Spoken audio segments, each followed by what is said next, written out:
Yesus penebus. Orang lain kau hampiri, jangan jalan terus. Yesus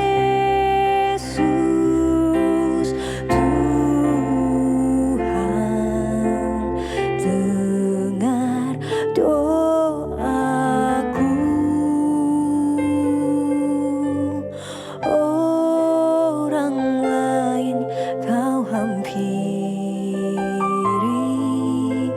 jangan jalan terus.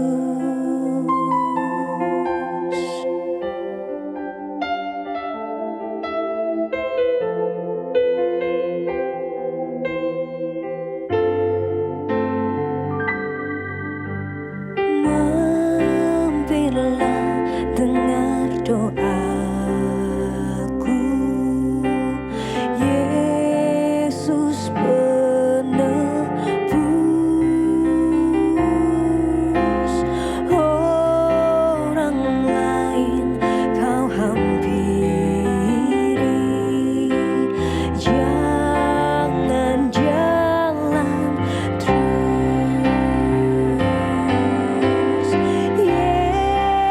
Yesus Tuhan, dengar doaku. Orang lain kau hampiri, jangan jalan terus.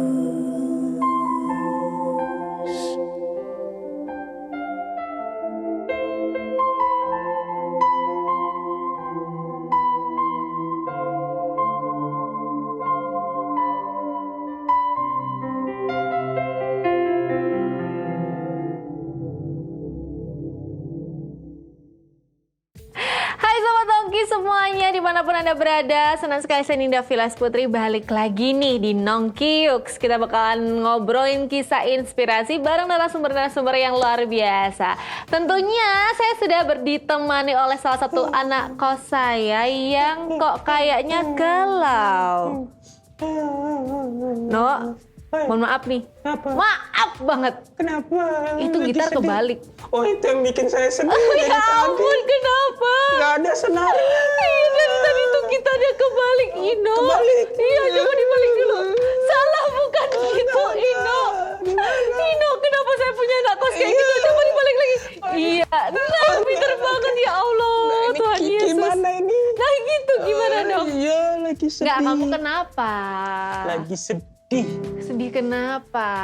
Mantan aku ngirimin. Mantan Tahu nggak? apa ini? Mantan majikan. pacar. Oh, salah. Mantan pacar aku Kenapa? ngirimin undangan pernikahan. Aduh, ya ampun, kok Iya. bisa? Dia mau nikah sama sahabatku. Kok bisa kamu? Iya, soalnya sahabatku memang lebih baik daripada aku. Ya kalau itu kamunya yang ini berarti. Iya, aduh aku gimana ya? Duh, ini dari tadi malam tuh aku nggak bisa tidur siang loh. Ya emang nggak bisa, no. Tolong. Nah inilah salah satu contoh orang lagi depresi dan galau ya, Sobat Ih, Nongki ya. Aku nggak bisa bedain siang dan malam Iya, lagi bener tanpa banget. dia. Ih, apa sih? Iya. Oke, tenang aja. Ini udah ada temen tuh? aku yang mau datang, seorang konselor, Ush. langsung diimpor dari Hong Kong. Mantap. Iya Temannya dong. beras dong. Iya. Kan beras dari bukan Hong Kong. dong Oh, ya. kan. Oke. Nah, ini nanti kamu bisa curhat sama beliau, bisa konseling juga nih untuk mengatasi insomniamu Nah, itu. atau yang tidak bisa membedakan siang dan malammu itu ya. Ya, tapi ini lagi nunggu nih, beliaunya lagi on the way. Aduh. Iya. Oh, Wih. tuh. Udah, Ada. dengar lo. Belum lagi coba. Coba sekali lagi. Oh, nah itu. Tak bukan ya. Oke. Oke. Boleh. Passwordnya nggak ada ya. Oke, ketok Beda. ketok lagi dong. Enggak. Wih, lucu ya Konselor ketokannya. lo, kamu main-mainin kayak Oke, gitu loh. wah. Pantes ya. Halo. Wih, Halo. silakan masuk, Halo, masuk. Mbak. Oh, ini aku masih sedih ya. Iya masih sedih. Ma, duduk. Silakan. Terima kasih. Halo, gimana gimana kabarnya? Baik. Luar biasa ya. Iya. Silakan duduk. Iya, ini. Nangis Iya, dia habis Ini nangis. senar saya di mana, Bu?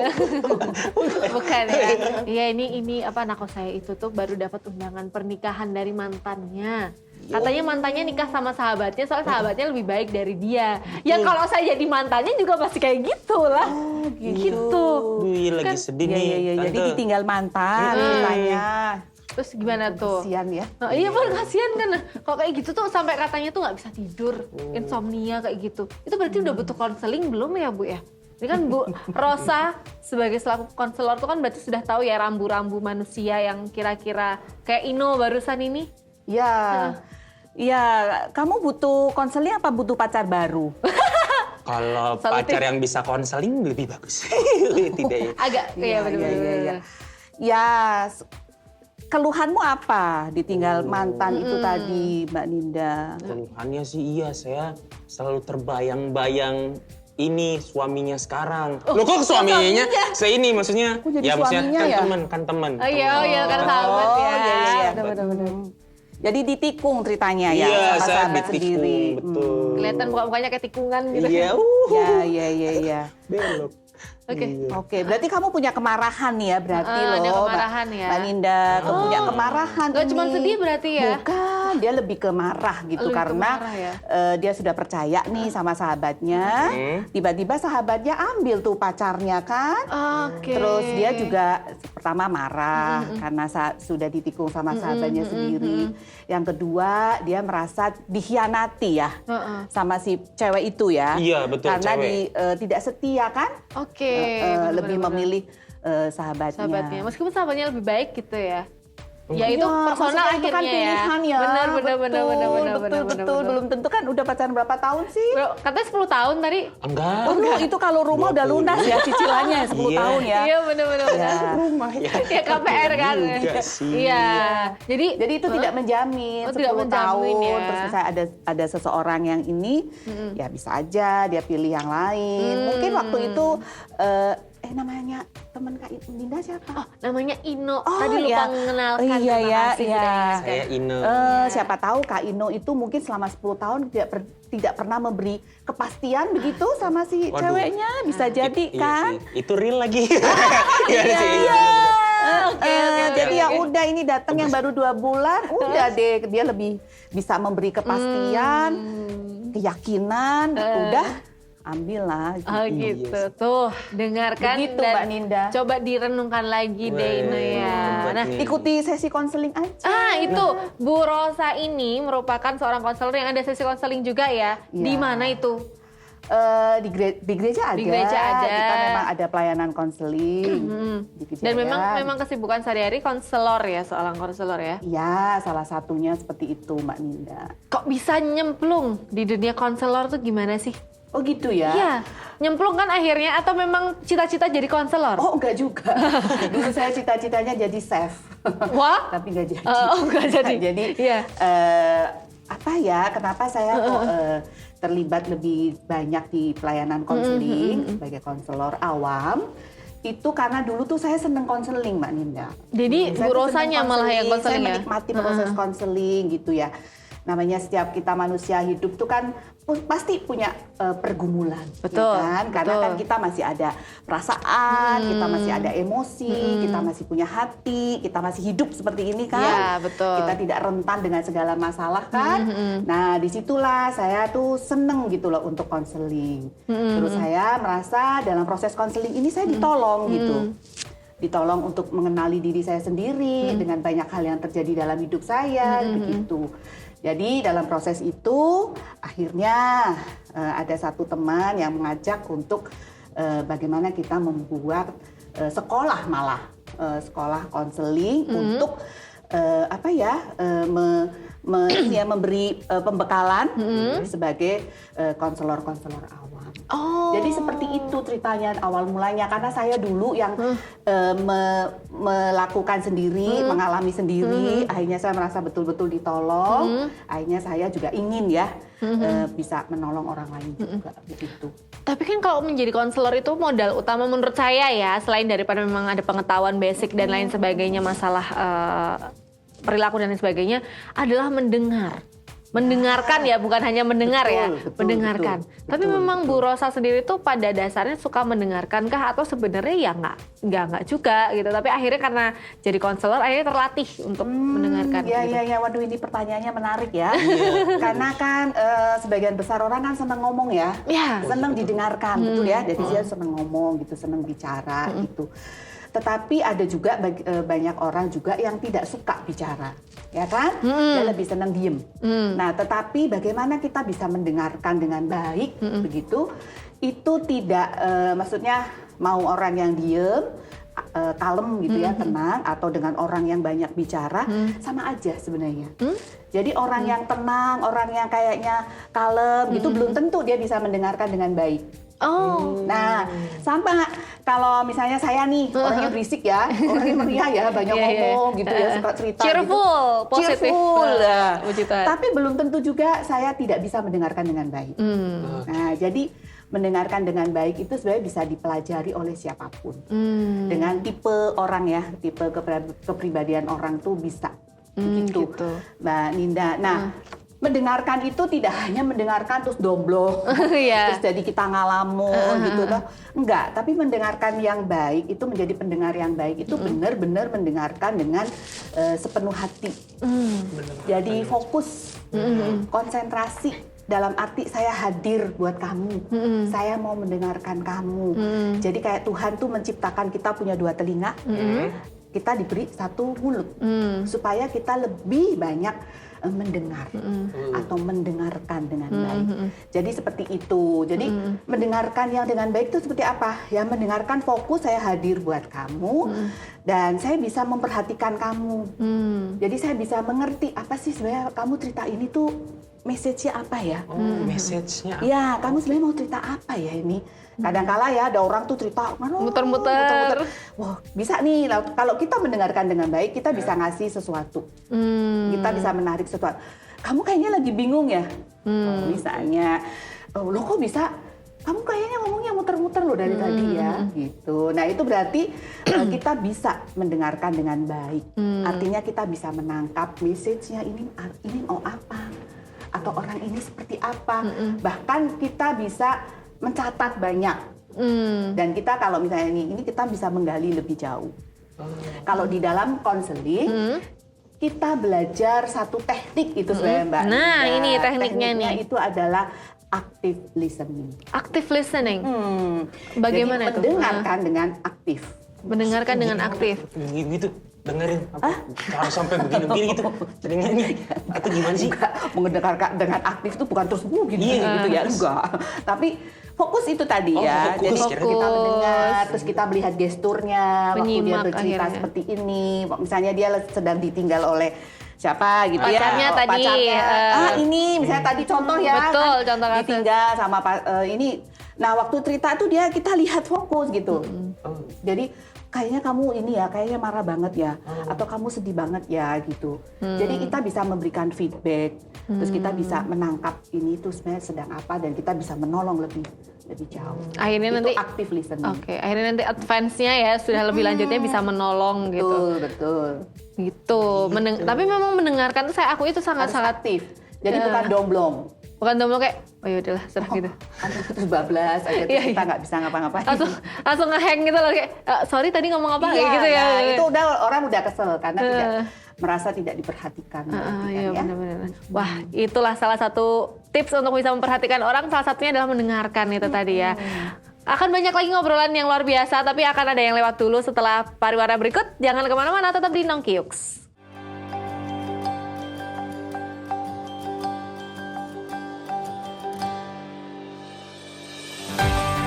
Shalom, mari bergabung dalam Saturday Worship Magna Ministry setiap hari Sabtu pukul 17 waktu Indonesia Barat mulai tanggal 9 April 2022. Kita akan bersama-sama memuji Tuhan, menyembah Tuhan, mendengarkan sabdanya yang penuh kuasa, dan ditantang untuk menjadi pemenang dalam kehidupan ini. Jangan lupa ajak keluarga, saudara, dan teman untuk merasakan kuasa pujian kepada Tuhan dalam Saturday Worship yang bertempat di The Grace Hartono Mall, Yogyakarta. Mari kita terhubung dengan Tuhan dan juga orang-orang di sekitar kita. Kami tunggu kehadirannya ya. Tuhan memberkati.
Inilah Yogyakarta, kota seni dan budaya dengan keindahan alam sebagai kota pariwisata. Terletak di jantung kota Yogyakarta, Kencana Foto dan Videografi yang telah berdiri sejak tahun 1981 menjadi bukti betapa fotografi telah berkembang dan menjadi seni yang terus bertumbuh. 2 rekor muri telah didapatkan oleh Kencana Foto sebagai studio foto outdoor terluas dan terlengkap. Segala kebutuhan foto dan video bisa dilayani. Dilengkapi dengan berbagai macam fasilitas seperti galeri frame, ruang make up yang luas dan nyaman, gaun-gaun yang lengkap, serta segala kebutuhan foto lainnya. Masih di Nongki Yuks nih Sobat Nongki, dan kita sudah kehadiran tadi ya konselor luar biasa, masih cantik juga Bu Rosa. Aduh, Terima kasih. Bu Rosa bukan Ino, mohon maaf. Mirip. Nah, namanya. dengan mendengarkan itu pentingnya. Oh iya, ya. harus aktif. Langsung contohnya gitu ya. Jadi Mendengarkan. gagal fokus dia Iya, ya? gagal fokus. Iya. Karena tadi masih galau tadi, Bu. Iya, Ya. iya. Tapi sebenarnya untuk seseorang atau manusia itu sebenarnya penting nggak sih untuk bercerita? Selain daripada memang kita harus mendengarkan ya.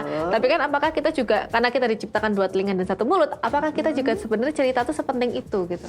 Oh iya, betul. Jadi dalam kehidupan kita ini, kenapa Tuhan tuh menciptakan orang lain kan pasti ada Oke. maksud ya. Tuhan tuh kan nggak menciptakan diri sendiri gitu kan, pasti ada orang lain. Nah itu maksudnya apa? Supaya orang lain ini bisa menjadi teman kan ya. Bisa menjadi teman, teman apa? Teman seperjalanan hidup kita. Jadi cari teman yang aman untuk kita tuh bisa bercerita apapun. Tanpa kita takut untuk hal-hal yang kita bicarakan itu menjadi bahan gosip. Ya. Apa sih istilahnya ya, gibah ya? Gibah. Oh, Atau iya, dicepuin sekarang- gitu kan? Oh iya, kayak gitu. Dicepuin. Nah, jadi kita harus cari orang nih, orang-orang atau komunitas yang aman gitu ya, supaya menolong kita.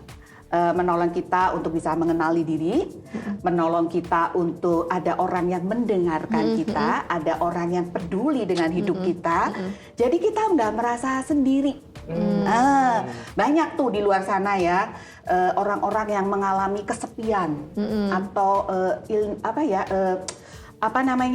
loneliness. Loneliness. Oke. Loneliness, jadi hidup di dalam kesepian walaupun rame, tapi rasanya dia sendiri gitu. Gitu.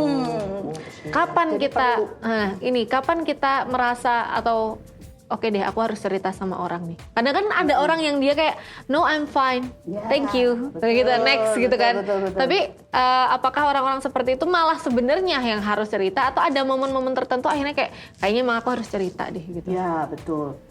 Sebenarnya sifat dasar setiap manusia itu kan butuh teman, ya, butuh teman untuk apa? Untuk bisa merasakan banyak hal dari orang lain. Karena sebenarnya Tuhan itu juga bisa hadir melalui orang lain, gitu kan? Nah, jadi tadi pertanyaannya Mbak Ninda, kadang kita kerasa sendiri. Ya kan, kita kadang rasa sendiri nih kalau lagi ada masalah nih, misalnya nih contoh tadi ya Kak Ino gitu ya, kenapa ya aku tuh kok rasanya sedih terus ya, kenapa ya rasanya kok saya setelah ditinggal mantan tuh saya rasanya lebih gampang jengkel, lebih sensitif, kalau lihat orang pacaran tuh rasanya iri hati, panas, nggak terima, dendam gitu kan. Saya sampai lupa bayar uang kos. Nah itu gitu ya, sampai Itu segitu ya. kayak gitu. Sebenarnya masalahnya di situ Tapi sih. Bu. untung masih bisa pulang ya ke kos ya. Wah. Masih tahu alamat kosnya. Tahu, alamat Tahu. cuman tidurnya di luar. Iya, ya begitulah Bu. Ya. Iya, iya. Nah, seperti itu, ya Kak, itu butuh awareness sebenarnya. Oke. Butuh kesadaran diri bahwa, oh iya ya, saya harus ditolong. Saya harus menjumpai atau mencari seseorang, lebih proaktif ya. Lebih proaktif. Karena sebenarnya banyak orang juga, itu dia sebenarnya troublemaker nih. Sebenarnya orang ini punya banyak masalah nih. Ini orang kalau ngomong kok nyakitin ya. Kok orang ini kalau ngomong judes ya. Nah, itu sebenarnya orang ini punya masalah banyak nih. Malah orang-orang seperti itu yang sebenarnya. Iya, karena kecenderungan orang yang penuh luka, banyak kepahitan, banyak duka, itu cenderung dia juga akan banyak melukai orang lain. Wadaw. Dengan perilakunya, dengan kata-katanya yang pedes, yang ini, terus pokoknya gitu ya. Itu udah ciri tuh. Nah, sebenarnya orang-orang ini nih yang harus butuh nih ya bantuan dalam proses konseling seperti itu. Dia butuh apa sih kalau sekarang tuh kalau lagi ngetren healing gitu ya. Jadi saya tuh sekarang udah gak paham lagi healing. Apa. Ke pantai kok healing ya? Padahal kalau ke pantai perasaan refreshing. Iya, refreshing, benar. Waduh, hilang ya. Oh, jadi salah kaprah ya sekarang ya istilah healing Nah, gitu. itu juga. Nah, jadi jadi sebenarnya dia butuh nih pemulihan gitu ya, butuh ditolong untuk dibongkar akarnya kenapa dia orang seperti ini. Tapi seperti tadi Mbak Ninda bilang, banyak orang yang seperti itu nggak kerasa. Nah, itu. Aku baik-baik saja, kenapa aku harus konseling? Betul. Misalnya begitu. Jadi betul-betul dia kesadaran dari diri sendiri sih. Oh, berarti jujur sama diri sendiri bahwa you're not okay gitu ya. Itu. Nah, bagaimana cara kita jujur pada diri sendiri? Itu penasaran saya. Bagaimana cara kita jujur sama diri sendiri bahwa kita sebenarnya tidak apa-apa, bahwa kita sebenarnya ada apa-apa gitu. Ya itu tadi awareness ya. Awareness kita butuh ya. kesadaran bahwa saya ada sesuatu nih yang saya alami nih gitu. Saya dulu begitu juga ya, orangnya sensitif, orangnya tuh kalau saya tuh dilupakan misalnya gitu tuh saya sakit hati banget gitu, rasanya kecewanya minta ampun, sedihnya kayak gitu. Nah akhirnya saya merasa kok saya gini ya, harusnya kan itu biasa aja ya. Mungkin kan orang nggak merasa seperti itu ya sama saya ya, tapi kok saya kenapa ya saya tersakiti banget gitu. Akhirnya saya butuh mencari untuk menolong saya seperti cermin. Nah, sebenarnya proses konseling juga salah satu bentuk mirroring. Jadi kayak kita atau saya ditolong orang untuk melihat diri saya seperti apa cerminnya. Jadi saya ngerti, oh seperti ternyata ada kotoran nih di sini, saya harus saya bersihkan. Oh ternyata saya pakai ininya. Nah, gitu sih. Lebih ke situ. Jadi banyak pemberesan karena di dalam proses konseling itu seperti konselor itu menolong klien atau orang yang datang itu memperlihatkan cerminnya. Ini loh kamu gitu ya. Ya, ini sebenarnya kamu tuh seperti ini. Ternyata ada paku di sini. Itu yang membuat kamu seperti ini. Oke. Kenapa kamu menjadi sensitif? Ya. Kenapa kamu menjadi orang yang seperti ini tuh karena kamu ini. Ya, pemalas, males gitu misalnya dan lain sebagainya. Wah, luar biasa. Nah, ada nggak kasus yang paling ekstrim yang pernah dihadapin sama Bu Rosa? Saya ini tadi itu. Saya udah paling ekstrim Ya. gitar aja ke Bali. Gitar aja tadi. bener ya. Oke. Itu ekstrim menurut dia ya. Iya bener. Iya. Karena sebenarnya orang ditinggal pacar itu kan sebenarnya banyak ya yang mengalami. Jadi nggak cuma Kak Ino Kira gitu pacar ya. saya banyak kaget. Jadi cuma kadar berat ringannya itu kan beda-beda. Kekuatan orang tuh kan beda ya. Betul. Mungkin dia udah sampai lupa bayar kos, lupa apa lagi? Ini saya di mana nih sih? Iya, itu kan sampai kayak gitu, Bu. Lupa nama Iya, gitu kan. lupa nama. Namanya siapa? Namanya siapa? Ninda. Oh, kan. Salah kan? Iya, ada yang begitu. Tapi ada juga orang yang ditinggal pacarnya, persis lah pengalamannya. Tapi dia santai aja, gitu. Maksudnya dia bisa menerima dengan baik aja, gitu, dengan rileks, gitu. Jadi beda-beda sih sebenarnya. Nah, jadi kalau yang ditanya Mbak Ninda, yang ekstrim itu ekstrim yang mau gimana ya? Karena kan kriteria ekstrim banyak ya. Misalnya nih, apakah orang ini korban kekerasan seksual atau pelecehan seksual atau orang ini mau bunuh diri. Nah, yang mana Mbak Dinda yang di kategori ekstrim itu yang seperti apa tuh? Mungkin kalau dari diri sendiri akhirnya sampai bunuh diri gitu, sampai ada keinginan untuk aku mengakhiri diriku gitu. Betul. Banyak ya. Oh, banyak. Jadi orang-orang yang ingin mengakhiri hidupnya gitu ya dengan bunuh diri itu kecenderungan untuk mau bunuh diri itu banyak sih gitu. Salah satunya itu tadi ya kesepian. Yang kesepian. Itu umur berapa sih maksudnya rentang umurnya rata-ratanya? Waduh, yang muda atau yang tua-tua gitu? Kalau yang saya tangani itu kebanyakan usia-usia seperti ini nih. Oh, kamu usia berapa kamu? Kamu usia berapa? Usia berapa? Saya 16. Iya. 16 tuh. 16 ke atas banget. Kali 4 itu.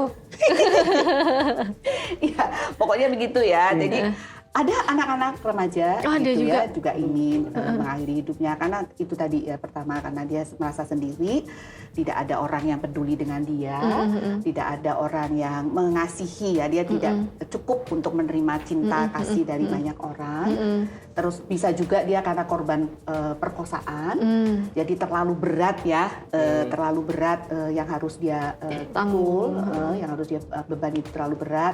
Ada juga yang dia mengalami penolakan yang luar biasa Dari lingkungan, ya. lingkungan, dari orang tua, dari keluarganya. Itu Ya. yang membuat orang ini, untuk apa saya hidup? Oh, kayak korban bully Saya gitu ya? korban bullying, jadi untuk apa saya hidup?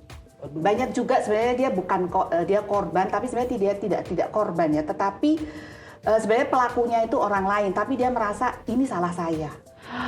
Jadi dia blaming Oke. diri sendiri ya, menyalahkan diri sendiri, ini karena salah saya ini. Gitu. Padahal itu bukan salah dia. Sampai akhirnya dia mengambil kayaknya lebih baik saya mati saja. Atau saya akhiri hidup saya gitu. Jadi itu tuh ada yang kayak gitu ya, maksudnya ekstrim tuh yang sampai mau mengakhiri hidupnya Iya. karena terlalu berat beban itu yang dia harus tanggung. Dan itu sering ditemui oleh Bu Rosa ya dalam konseling. Iya, makin banyak ya. Makin banyak, aduh. Iya, makin banyak. Semakin pandemi ini juga semakin banyak juga atau? Banyak ya. Oke. Banyak gitu karena banyak hal-hal sebenarnya ekspektasi yang tidak terrealisasi gitu kan, akhirnya jadi orang jadi putus asa, jadi kayak gitu sih. Tapi ada yang benar-benar sudah mau melakukan bunuh diri, ada yang hanya ngomong aja tapi nggak berani. Nggak berani. Jadi Iya, ngomong aja tapi nggak melakukan gitu. Oh gitu, luar biasa ya. Nah, kalau itu kan tadi dari segi orang ketiga akhirnya yang dilihat sama Bu Rosa. Nah, bagaimana kita sebagai orang yang mungkin aware ya sama teman-teman kita yang seperti itu, untuk bisa kita menjadikan diri kita tuh sahabat, teman, keluarga atau siapapun lah yang memang bisa dibilang mendukung gitu mereka, bukan malah menjatuhkan. Karena kan sebenarnya isu mental illness dan lain sebagainya itu kan masih sangat-sangat tabu ya di masyarakat. Masih kayak, apaan sih lu mental korban? Kayak gitu kan, rata-rata ada yang bilang kayak gitu juga kan. Padahal bisa jadi orang itu memang sebenarnya merasakan sesuatu yang pahit, tapi kan ada omongan-omongan seperti itu akhirnya kayak, enggak kok, I'm fine. Akhirnya jadi toxic positivity dan lain sebagainya gitu kan. Wah, Jaksel sekali. istilah saya ya luar Toxic biasa ya. positivity, Yoi. bosku. Oke. Nah, tapi maksudnya itu terjadi gitu di lingkungan, itu bahkan real ya. real gitu kan. Maksudnya kita tidak bisa menyalahkan siapapun akhirnya dan hanya bisa mengubah diri kita sendiri. Nah, bagaimana kita bisa menjadi pribadi yang mendukung, bukan malah menjatuhkan teman-teman kita yang seperti itu? Yes. Yang pasti bagaimana kalau misalnya saya bisa simpulkan ya pertanyaannya Mbak Ninda kan, bagaimana supaya kita bisa menjadi orang yang menolong orang lain gitu betul, ya, betul, atau betul. bisa menjadi pendamping yang baik buat Betul. sesama gitu kan. Yang pertama kita harus memiliki hati yang penuh belas kasih. Oh, gitu. Ya, karena kita harus punya dulu relasi yang intim dengan Tuhan sih. Jadi saya merasa dikasihi, Tuhan memandang saya dengan penuh belas kasih, sehingga kita punya cara pandang seperti Tuhan memandang kita. Jadi Tuhan tuh bukan Tuhan yang menghakimi, ya. Pada saat kita punya pergumulan, bahkan pada saat kita ada di dalam kejatuhan dosa kita, bukan Tuhan yang menghakimi, tetapi Tuhan yang mau merangkul, Tuhan yang mau penuh belas kasih gitu ya. Terus akhirnya kita betul-betul menerima kasih Tuhan yang utuh sehingga kita boleh dipulihkan bersama Tuhan. Nah, kalau itu sudah kita rasakan betul sehingga kita tuh kalau sama orang lain tuh jadi seperti itu ya. Punya belas kasih kepada orang lain. Jadi misalnya terus itu kepekaan juga ya. Kepekaan. Misalnya kalau tadi Mbak Ninda misalnya lihat ini, kamu kenapa dari tadi aku lihat kamu diem aja. Boleh loh kalau kamu mau ngomong sesuatu gitu. Jadi kita memberikan diri terbuka untuk orang lain datang kepada kita, menceritakan pergumulan hidup dia tanpa kita harus menghakimi atau tanpa kita harus menyalahkan, tanpa kita harus bullying itu tadi ya, mainin gini dengan kata-kata mungkin ini, tapi kadang orang merasa itu biasa, tapi ada orang yang benar-benar bisa melukai perasaannya dia juga. Jadi terbuka aja, kita punya empati yang baik dengan orang lain.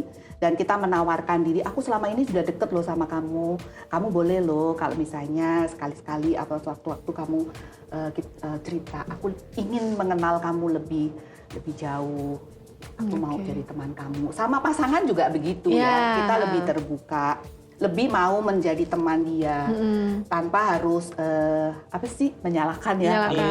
Lebih peka aja, kalau misalnya ada gelagat yang kok nggak kayak biasanya, kita lebih berani mau ngomong. Iya, dan menjadi peka dan penuh empati itu juga butuh belajar juga akhirnya ya Bu ya? Betul, Nggak semuanya bisa. itu harus dilatih.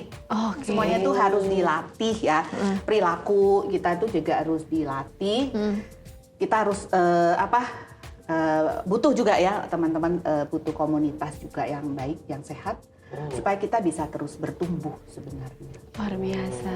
Kayaknya Itu. saya harus keluar dari tongkrongan parkiran pesawat saya. Coba cari-cari kerjaan Kemarin yang lain. saya itu pas lagi galau-galau gitu kan, nangis-nangis gitu, Diketawain. kepala saya gitu kan, gak usah nangis-nangis, Tom, kamu udah cari yang baru gitu. Iya. Mau lagi jadi Iya, tukang kamu parkir. maunya diapain? Saya mau kan disayang, Oh, ya dicariin ampun. pacar baru gitu, yang Oke. pilot kayak gitu minimal. Oh itulah. Jadi yaudah ya. Betul. Kita gak doakan apa-apa. saja. Amin, betul sekali. Kita doakan saja mudah-mudahan Ino next dapat pilot ya. Oke. Pilot Nah, yang bullpen. nah, mungkin Bu Rosa segmen terakhir ini ada yang ingin diutarakan mungkin dari tadi hasil kita berbincang bersama ya. Apa yang ingin disampaikan pada Sobat Nongki bisa ke kamera sebelah sana. Ya. Baik teman-teman, saudara semua, jadi seperti yang tadi kita udah ngobrolin bersama betapa penting ya untuk kita tuh punya awareness yang baik. Awareness yang baik, kita punya kesadaran yang baik, dan jangan sia-siakan ya orang-orang di sekitar kita, komunitas yang ada di sekitar kita untuk menolong kita semakin bertumbuh bersama-sama. Begitu. Jadi kita tidak merasa sendiri, masih ada orang lain. Begitu ya, dan mudah-mudahan nanti untuk Sobat Nongki juga bisa lebih terbuka dan jujur pada diri sendiri ya. Yes. If you're not okay, it's okay. If you're okay, terbuka bahwa saya thanks butuh God. orang lain, saya Betul. butuh ditolong, dan seterusnya. Dan itu bukan hal yang memalukan ya Bu Rosa? Bukan, sama sekali bukan. Tidak memalukan. Oke deh, terima kasih Bu Rosa untuk waktunya. Sama-sama. Yang luar biasa memberikan energi positif lagi di ruang tamu saya.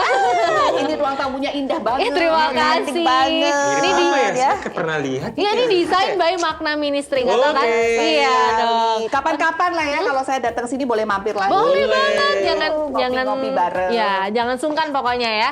Dan thank you juga Ino gitu ya. Mudah-mudahan nanti next bisa dapat Saya akan datang ke nikahan mantan saya. Oh, Saya gitu. langsung bilang saya sudah move on. Oke. Jelas. Selamat gitu ya. Iya, selamat. Saya akan gandeng pilot. Berbesar hati. Oh, gandeng Iya, pilot. Berbesar hati. Wah, Oke, nggak ada yang pilot apa? Pilot bolpen? Iya. Iya, merek dong. Oke, untuk Sobat Nongki juga jangan lupa untuk tetap jujur sama diri sendiri supaya kita bisa bertumbuh juga, dan lingkungan tadi juga penting sekali. Silakan pilih-pilih lingkungan yang baik menurut Anda, dan mudah-mudahan kita bisa ditemukan lagi di next episode dengan narasumber yang luar biasa. Ninda Vilas Putri dan Ino serta Bu Rosa pamit. Kita ketemu lagi di Nongki Yuk selanjutnya. Bye-bye. Bye.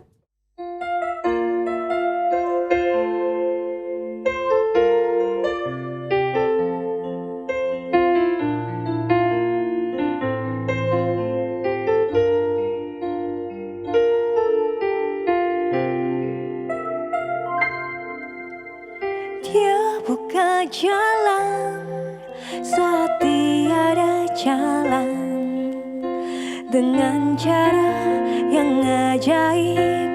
Dibukanya jalanku, dia menuntunku dan memeluk diriku dengan kasih dan kuasanya. Dia buka jalan, dia buka jalan.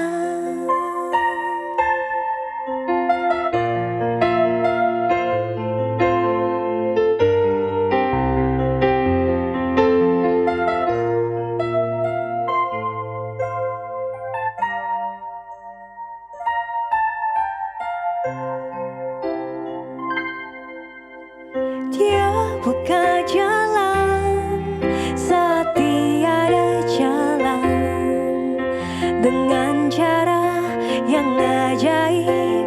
Dibukanya jalanku, dia menuntunku dan memeluk diriku dengan kasih dan kuasanya. Dia buka jalan, dia buka jalan.